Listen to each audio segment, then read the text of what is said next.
Hai, kembali lagi di channel Alur Movies. Gimana kabar kalian nih? Semoga sehat dan selalu diberi kemudahan dalam segala urusannya ya. Oke, pada kesempatan kali ini Mimin akan mereview film yang berjudul Master Dragon Sukir yang dirilis pada tahun 2021. Film ini menceritakan pada masa dinasti Qing. Seorang kaisar yang bernama Laksamana adalah penjabat keadilan yang memeratas semua opium yang ada yang mau disebarkan di kota Guangzhou dan di tempat lainnya. Sementara itu sekelompok soto yang mengetahui hal tersebut, dia tidak ingin bisnisnya tidak berjalan lancar. Dia pun mencari segala cara untuk melancarkan bisnisnya. Oleh karena itu, dia membunuh Laksamana dan keluarganya. Karena peristiwa itulah Su Chen memiliki dendam atas kematian ayahnya terhadap Soto.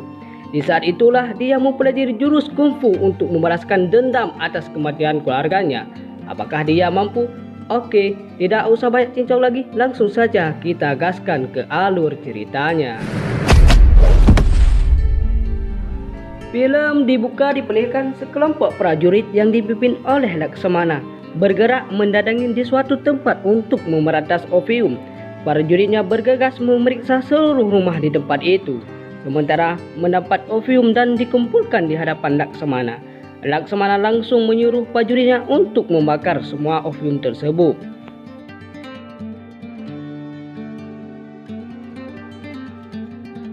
Malam pun tiba saat Laksamana bersama rekan-rekannya membahas tentang opium supaya jangan ada lagi penyebaran di kota ini. Tiba-tiba ada tamu tidak diundang datang di hadapan mereka. Wanita itu bernama Fian Fian menari-nari di hadapan. Kemudian menggerakkan tangannya dengan cukup indah sambilan memperlihatkan warna matanya yang indah itu. Ia berhasil menghipnotis mereka dan mereka pun terhanyut di dalam ilusi. Pian-pian mengeluarkan wanita-wanita cantik untuk menghiburkannya. Wanita tersebut mendekati satu persatu menggoda mereka. Dan pian-pian ini mendekati sang kaisar Laksamana dan ingin membunuh mereka semua. Saat mau mengeluarkan pisau ingin menusuk kaisar, tiba-tiba seorang pengemis melemparkan tongkatnya mengenai pisau tersebut. Kemudian pengemis itu berkelahi dengan pian-pian, membuat pian-pian kewalahan dalam menghadapinya dan mereka tersadar. Lalu wanita-wanita yang menggoda rekannya semuanya berubah menjadi ular yang melilit tengkorak. Akhirnya tamu tak diundang tersebut berhasil pergi. Sang kaisar berterima kasih kepada sang pengemis. Dia juga ingin tahu siapa pengemis ini. Ternyata pengemis ini adalah Liu Qiang, temannya Su Chen, sekaligus gurunya. Pun berpindah di tempat hiburan. Terdapat seseorang wanita yang bernama Ryu melakukan tariannya yang sangat indah, perlahan mengayunkan kedua tangannya dengan sangat lembut, membuat penonton simpati dan terpesona terhadap Ryu. Sementara itu, seorang pangeran yang bernama Soto langsung naik ke atas pentas dan menyatakan, "Kau luar biasa, Nona, membuat orang jatuh hati padamu." Dia pun secara terang-terangan di hadapan umum melamar Ryu untuk dijadikan istrinya. Lalu datang ibunya mengatakan, dia selalu menjadi penari, dia tak menemani pria. Secara halus ibu Ryu menolaknya. Oleh hal itu membuat sang pangeran Soto merasa kesal karena belum ada satupun wanita yang menolaknya. Sementara itu Su Chen datang sambil ketawa dan mengejeknya. Namun anak buah Soto tak terima atas kelakuan Su Chen. Lalu pertarungan pun terjadi. Namun anak buah Soto tidak mendandingi kehebatan Su Chen, membuatnya kalah dan membuat mereka malu di hadapan publik. Lalu Soto dalam kesal mengajak anak buahnya pergi. Setelah itu Su Chen dan Ryu mereka sedang bersanda gurau yang merupakan kekasih hatinya. Lalu Su Chen memberikan Ryu leontin kepadanya. Leontin tersebut merupakan peninggalan ibu satu-satunya dan hendak diberikan kepada calon menantunya di suatu saat. Kemudian berpindah di tempat kediaman Su Chen. Terlihat ayahnya sedang memberikan hukuman kepada Su Chen. Ia menolak atas permintaan ayahnya untuk mengikuti tes sebagai militer. Namun selain itu ayahnya mengetahui atas kejadian Su Chen membuat onar terhadap pangeran Soto. Laksamana sudah berhati-hati selama ini. Ia telah banyak mengumpulkan bukti-bukti untuk meratas opium yang ada di Soto. Karena ia telah bersekongkol dengan musuh asing di negara Cina. Soto dan bersama anak buahnya ingin membalaskan dendam atas kepelakuan Su Chen, membuat dia kehilangan segalanya. Dengan rasa kesal tersebut, anak buah Soto menyuruh pian-pian untuk menghiburkan diri. Lalu pian-pian menari-nari di hadapannya. Dengan tarian pian-pian mampu membuatnya tenang untuk sementara. Sementara itu, Laksmana datang ke rumah Ruyu memberikan beberapa penghiasan dengan tujuan menjauhkan Suchen. Namun karena Ruyu sudah terlanjur mencintai Suchen sejak lama, meskipun tidak ada restu di antara mereka, Ruyu tetap menguatkan dirinya secara halus menolak atas permintaan Laksmana tersebut. Ruyu pun menyuruh Laksmana pergi. Sementara itu, Suchen yang sedang sedikit mabuk dan ternyata ia alasan tak mau mengikuti tes militer teringat kepada ibunya saat dibantai. Dan tiba-tiba datang seorang temannya sekaligus gurunya memukul dirinya yang sedang galau. Sementara itu terlihat pian-pian bersama Kuzaki. Mereka berdua menganggap diri Soto seorang egois, serakah dan cabul. Tapi keduanya mengincar Soto atas kekayaan dengan opium tersebut. Scene pun berpindah lagi ke Suchen dengan Ruyu. Ruyu mengatakan padanya, "Kau sangat berbakat dalam seni bela diri. Mengapa tidak mengikuti tes militer saja?" Dengan bujukan Ruyu, akhirnya Suchen mengikuti ujian militer. Dengan catatan, setelah ia menyelesaikan tugasnya, dia ingin menikah dengan Ruyu. Meskipun Laksmana tidak setuju, dia tidak peduli semua hal itu.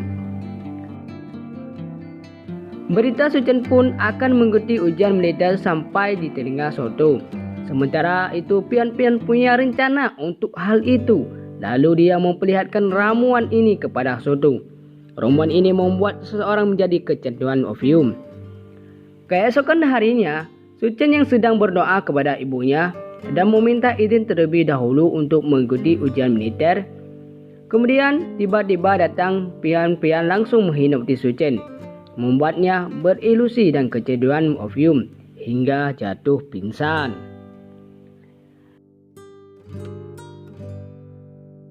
Singkat cerita, ujian militer sudah tiba. Suchen terlihat di sana. Suchen bertarung mampu melawan beberapa lawan dengan kemampuan yang hebat yang dia miliki.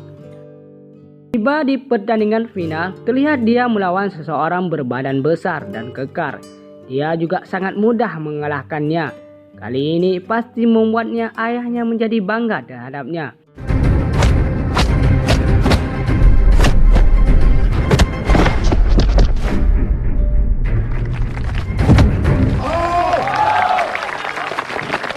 Tiba-tiba, Suchen pun berkelakuan aneh, seluruh berbadannya merasa menggigil. Orang-orang yang melihatnya menyimpulkan bahwa Suchen kecanduan opium.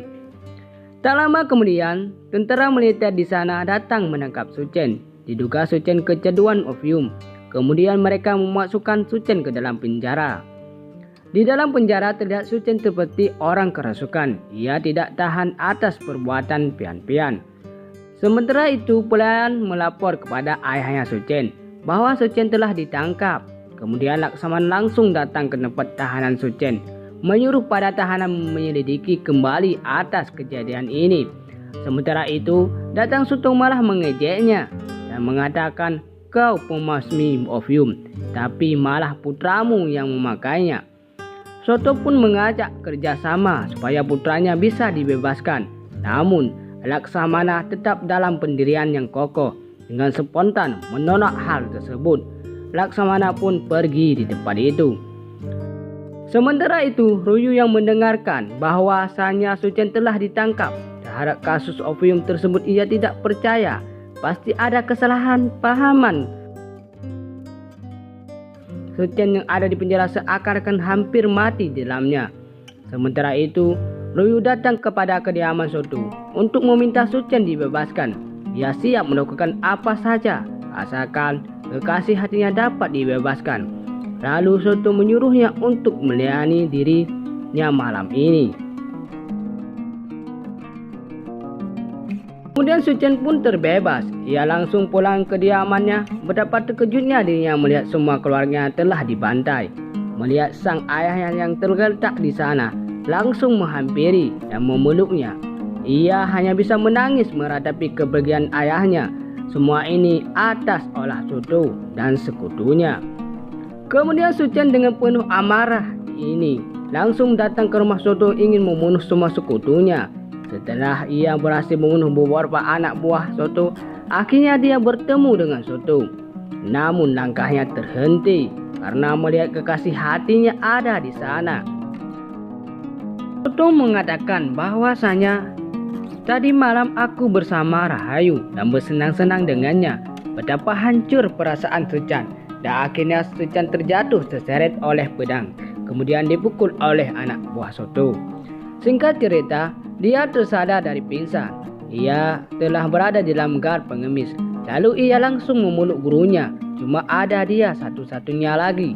Kemudian gurunya mencoba menenangkan diri Suchan. Di sisi lain, terdapat Soto bersama Kozaki sedang bahagia. Bisnisnya sudah berjalan lancar. Musuh terberatnya sudah dapat dimusnahkan. Sementara itu, Ryu mendapat kabar bahwasanya Suchan ada di sekte pengemis dan dirawat di sana. Sebelum melihat Suchan, ia bertemu dengan pengemis dan menanyakannya. Tapi pengemis ini justru menjelek-jelekkan Suchan. Kemudian sang guru Suchan datang mengusir pengemis tersebut dan memperolehkan Ryu untuk bertemu Suchan. Suchan yang masih kecewa terhadap Ryu, Suchan ogah bertemu dengan Ryu. Ryu meminta maaf atas kesalahannya. Lalu ia mengembalikan liontin. Ryu pun pergi. Di malam hari, Suchan mengamuk. Dia tidak dapat mengendalikan diri atas musibah yang sangat berat menimpanya. Semua benda yang ada di samping ia hancurkan. Seketika itu Ryu padahal masih ada di tempat itu langsung memeluknya, mencoba menenangkan diri Suchan. Kemudian datang gurunya, dia mengatakan dia tak sanggup menahan lagi atas kecanduan opium ini. Ini sangat menyakitkan. Lalu gurunya menuangkan minuman arak ke dalam mulut Suchan. Gurunya tersebut melakukan hal yang sama terus-menerus terhadap Suchan. Hari-hari pun berlalu. Terlihat Suchan sudah sembuh dari kecanduan ini. Semangat ia pun bangkit kembali. Suchan yang merasa sudah sembuh total terhadap kecanduan opium, disinilah gurunya tersebut melatih dirinya belajar kungfu yang lebih hebat lagi. Sebelum belajar, ia meminumkan air mabuk supaya mudah dapat menemukan gerakan-gerakan yang diperhatikan nantinya. Ia pun memperhatikan semua gerakan yang diperhatikan oleh gurunya.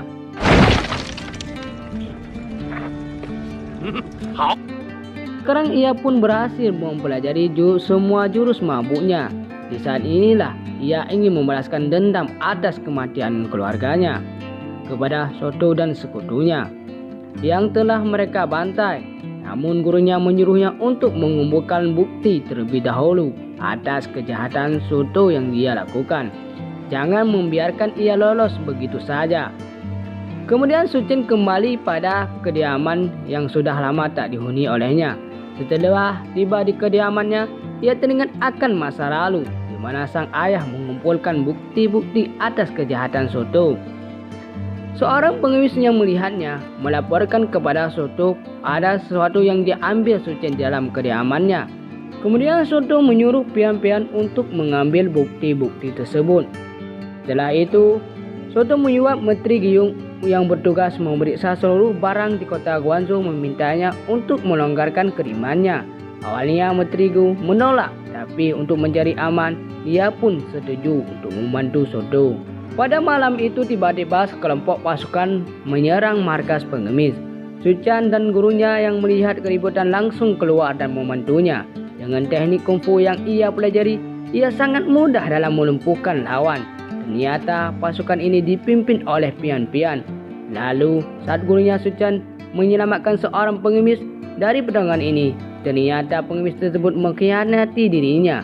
Ia dengan tega tanpa belas kasihan menusuk perut ketuanya sendiri. Suchan yang melihat ini, ia langsung menyelamatkannya dan membawa pergi ke tempat yang aman. Tapi sayangnya gurunya tak bisa diselamatkan lagi dan akhirnya gurunya pun tewas.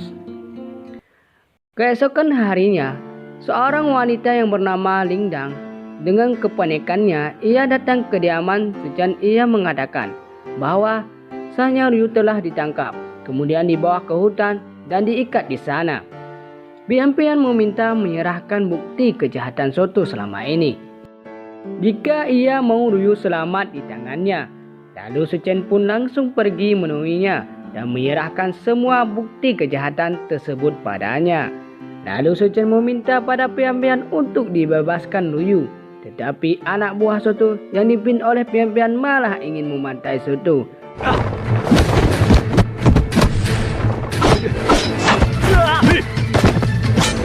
Dengan kehebatannya, ia mampu mengalahkan mereka.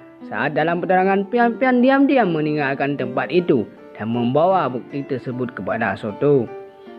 Sin pun berpindah ke kediaman Soto. Soto yang melihat bukti-bukti begitu banyak yang sudah dikumpulkan, sekarang sudah berada di tangannya. Sekarang tidak ada lagi bukti atas kejahatan yang ia lakukan. Dia merasa senang dan ketawa dengan penuh kebahagiaan. Sementara itu, Soto bersama anggotanya melakukan pengejakan atas opium yang ingin ia imporkan besar-besaran di kota Guangzhou. Dia bahkan tidak peduli atas penderitaan rakyatnya sendiri, nantinya hanya mementingkan dirinya sendiri. Su Chen yang sedang merawat Liu, tiba-tiba ada seekor burung merpati terbang menghampirinya. Ternyata burung ini membawakan sepucuk surat kepada Su Chen. Ozaki dan Pian-Pian sedang memeriksa kembali opium tersebut bersama Soto. Kemudian suku Daki mendakan opium itu siap dikirim besok. Singkat cerita, Su Chen menemui Metrigu. Ia membutuhkan bantuan dirinya. Ia belum bisa memusnahkan opium tersebut menangkap Soto atas kejahatan ini. Awalnya Metrigu menolak atas permintaan Su Chen. Lalu ia mengatakan lagi dinasti Qing ini sedang menghadapi bahaya dari dalam maupun luar. Mereka mengumpulkan kekayaan dengan opium. Ini benar-benar kejam.